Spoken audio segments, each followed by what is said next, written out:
Now, at first glance, this might seem like your typical update to a high-end flat screen monitor, this case being an OLED, which everyone knows has perfect blacks.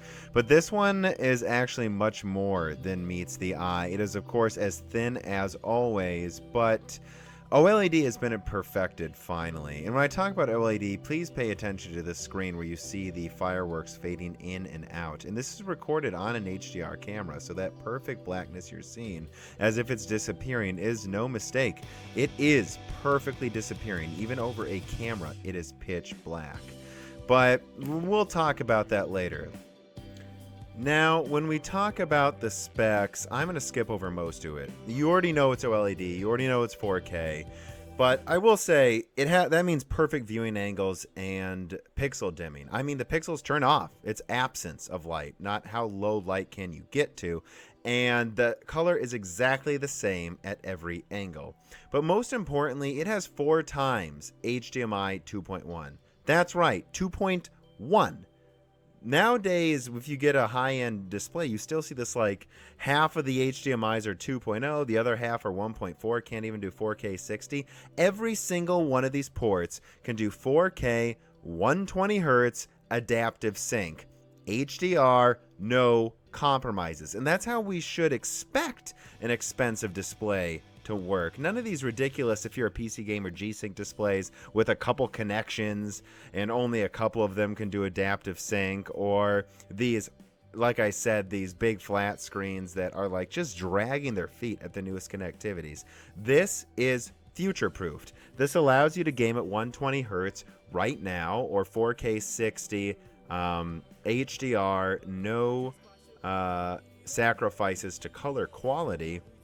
And once we get graphics cards that can do HDMI 2.1, they all work adaptive sync. But don't worry, it looks like 4K on an OLED screen when you're gaming, and even 1440p at 120 hertz. And I'll get into that more later in the video. But the point is, its input lag is nearly nothing. And now let's get into the input lag here, because I want to show you this video. When I click on this, you can see I'm moving it on a 144 hertz display and then the 120 hertz, and it looks the same. And then we go to my old Sharp, and God, just look how sluggish that is. And the truth is, gaming here, whether it's, as you'll see in my shots, God of War on PS4 Pro in 4K HDR, or Battlefield 5 at 4K HDR, 120 hertz. This thing is gorgeous. There is no input lag. And I really do mean that, people. There really is no input lag. And I'm going to do a separate video where I talk about that and really measure the input lag and test it. But just know that this is the overall review. This thing is not sluggish, and you can use this for competitive esports gaming. When I tested it, long story short, it's up there with the fastest TN panels. All right? And moving on, we can talk about the menu briefly, but I'm not going to dwell on this because, frankly, the menu's excellent, and you can go to other places to look at that. I mean, the remote is the best remote in the business for my money, in the way it basically works like a PlayStation Move or Wiimote to point and move around on the screen. It's just so much easier than everything else. And now if we move to other content, whether it's 1080p latest releases or classics remastered on Blu-ray, or even the best 4K streaming on Netflix, this thing is just incredible. And after that, I think I don't want to show too much content of copyrighted material, so let's just switch to me now. Now, what are thoughts can I say, here personally about what I think about this TV? First of all, actually, I'll start the conversation this way. You might wonder why I didn't film this in 4K. It's a 4K TV. You said you had a 4K HDR. Yeah, my camera, I do, but the truth is there's no point in bothering trying to capture the beauty over a display, right? There's no point.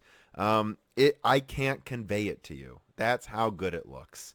It's worse, honestly, than when they try to show you a 4K monitor in a 1080p ad. This is worse. It's impossible because the perfect black levels are something like you've never experienced, and you've probably seen them on display in Best Buy. But just know this is the 2019 model. I would say it looks that little bit better, color and contrast wise, and the fact that it has now been brought down to near zero latency, like OLED should be. By the way, they made the image processing less of um, a drag on the processor, and it has a much faster image processor in it as well. This it's just so good looking. And what's really nice about OLED is that the perfect black levels make everything look better, even standard definition content. Like you saw on that camera roll, I went through as quickly as possible to not get copyrighted. I can put in Doctor Strangelove, a black and white movie, and it looks so much better on this than it ever could on any 8K or 16K upscaled screen, unless they're also OLED, that it's really a shame to think that some people haven't experienced this yet. I sound like I couldn't give a bigger glowing review, but I've always loved OLED, and I think everyone always talked about how good it is. But this removed the last little nagging problems. No, it doesn't get up to 1,000 or 2,000 nits, but it gets up to 800, which is substantially brighter than the brightness you got in some older OLEDs, and certainly brighter than most big flat screens of even the past 5 years, and certainly pretty much every monitor. It's like a 3D effect, like you can reach in and touch things. That's how good it looks. And on a quick side note, I'll also add this interesting tidbit that I've heard a lot of cinemaphiles say to me, that a 1080p Blu-ray often looks better than 4K streaming, which is true. I would say definitely for Netflix, certainly. I mean, I'm sorry, which is definitely true for YouTube, but not on Netflix. I compared 4K District 9 to my 1080p Blu-ray of District 9, and I'd say the 4K streaming one seems slightly better. And that was on a movie that was probably filmed with 1080p in mind, which is an issue, right? They can only upscale it, and only so much of the original source material will be above 1080p. I mean, in all likelihood, it's between 1080p and 4K the whole time, if I could tell. And newer content filmed on 8K cameras edited down to 4K natively, oh my God, it looks better than 1080p Blu-rays. I'm sorry, it does. So the future's here in that regards. And everyone has Netflix, so this you can enjoy. And you can enjoy it with the newest content, and the older content looks better. And I want to talk about content as well. And I had someone come in and say to me, oh, I heard you got a new TV. Is this 8K, when they were looking at The Hateful Eight on Netflix? And I said, no, this is still 4K. And they said, well, it looks so much sharper than usual. And I'll get more into this into my gaming review. This can be a major portion of my gaming discussion. Lower res content looks higher resolution. And I think it's because of the darker colors and the sharper pixels and the clearer shifting of those pixels kind of makes it look like what you think higher resolutions look like. I was gaming in 1440p a lot, and it looked better. It looked better than my brother's 4K monitor in terms of sharpness. Better. And I would say, yeah, I mean, I've never seen anything sharper than native 4K videos I've been watching. Moving onwards, what else can I really say about this beautiful thing? I really can't say enough, can I? This is the ultimate TV, I believe. They didn't screw around on anything. And so let's talk about the price. It's typically $2,500. I got it for $2,400 somehow. And I'm sure it will go down in price, but I don't want to wait because I have a channel where I can use this for various HDR frame rate testing. And when I talk about price, this is a very important thing, I think, because I'm not going to frame it the way most people would. I'm not comparing it to a $2,000 Samsung or a $3,000 Sony and then going, well, this is in between, it's $2,500. No, I'm talking to like realistic purchasers. Me. I normally wouldn't get this, but I'm going to use it for many future videos to do interesting PC gaming testing. But what about people, I don't want to say normal people because it almost sounds derogatory, but like people who aren't crazy, right? People who are middle class, maybe even upper middle class, and you don't typically spend $3,000 or $2,000 If you want to get the 65-inch version of this, it's 3 grand, I believe. It's over 3 grand, I believe. It's like 3,500 if I had to guess.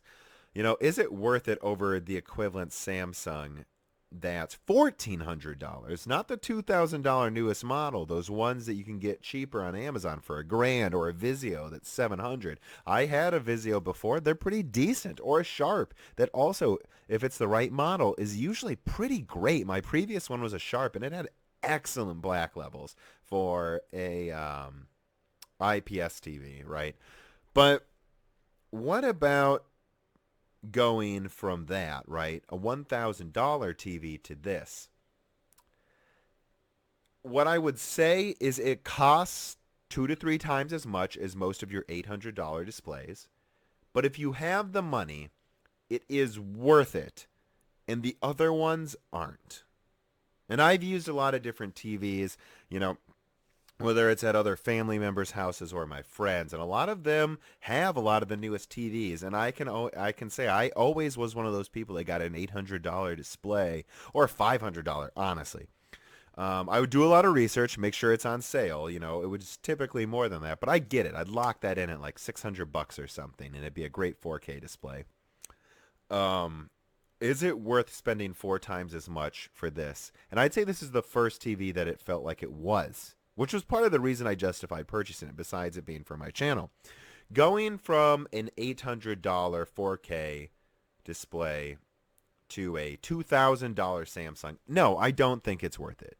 They're both going to be like IPS or quantum dot. There's no, even the quantum dot looks nice. It does. It looks really good. But it doesn't look like a new technology.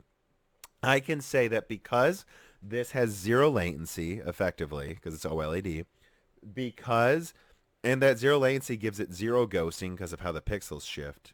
It doesn't, if you notice in that latency clip I showed, it doesn't strobe at all. And it's because there is no strobing. It's shifting pixels. It's not refreshing in a traditional way. Because of how good it is at gaming, being used at a monitor, even just console gaming feels smoother, guys, too. Because of that, and because the OLED makes it feel like it's a higher resolution, I'd say it's worth it. Now, I'm not telling you to sell your car and go buy a 65-inch version of this that costs over $3,000, but I'm saying the one I got, my God, I think it's worth it over an $800 one. You buy an expensive thing once every few years, I think, at least if you're me. And you always have to replace different electronics, or you have to fix a part of your house. I had to fix the frickin' piping in here a few months ago during that cold snap in the Midwest. But every now and then you get that car that's a little bit nicer, that one time, or that TV that's a little bit greater. And I'd say this is that TV. This makes no compromises. It does 120 hertz gaming now and in the future with FreeSync and HDR, and it has low latency. And the OLED makes all of your content, even your old content, look better in a way that no amount of upscaling can do. It's just a superior technology. In that regards, it is worth the money. And if it's not OLED, you really shouldn't be spending more than $1,500 on a TV. That's just my opinion. Okay, looking through here, I'll go over the negatives real quick, right? The only negatives I can say is that it could get a little brighter, but for the most part, that's not an issue. And frankly, getting something like this, you're not going to watch it on a deck. Even 800 nits is bright. You're not going to watch it outside on your deck. But there was never a time where I couldn't make out what was going on. It was like a really good movie. Like I was just watching, I don't know, Neon Demon, which I thought is okay. A beautiful shot. Or what else was I was watching Annihilation, as you can tell. Annihilation's a great movie. You're going to want to close the blinds and enjoy the colors. But you don't have to. It's just not as good as the TVs that can get brighter, and that's something you have to deal with OLED. It's not a sacrifice compared to what was before, but always could be improved, I suppose. Additionally, it doesn't have HBO Go in it, which I've noticed a lot of TVs don't, though, and it's annoying, right? And also the flatness. This is much flatter than every other TV, but remember the bottom portion still hold all the electronics, and that takes up space. So I'm not sure how useful the flatness is. It does make it look prettier if you had a divot in your wall to place it into that's like, like this thick. But that's how thick it is at the thickest part. This thick. It's not this thin the whole way around, right? Which would be very dangerous if it was, I think, because you could just shatter it. But Yeah, so that's it when it comes to the negatives. Otherwise, it is the prettiest TV I've ever used. It is gorgeous. Older content looks better in addition to the newer content, which is the beauty of OLED. And it has the best menu system. And I do mean that. I've used the other ones. Sony's is better than most. Sharp's was okay. LG's is the best. LG has the best remote by far. And if you will game, this is the gaming TV you've been waiting for that doesn't sacrifice latency and in fact beats esport gaming monitors most of the time. All right, thank you. I will have a part 2 that really goes into settings, features, and what it's like to PC game on 120 hertz OLED. Spoiler alert, it's great. All right, thank you. Like, subscribe, share. My supporters on Patreon are what make this possible. I hope I don't have to wait another 12 months to be able to afford another crazy thing to test for you guys. And there will be many more videos that paid for it. I'm sure it will pay for itself that way. But I normally don't make purchases like this or this new expensive mic or camera, but these are the things that make me do it. Seeing you guys support me makes me go, I got to get them a return on their investment because this is incredible. All right, thank you. Share these video, like it. Bye.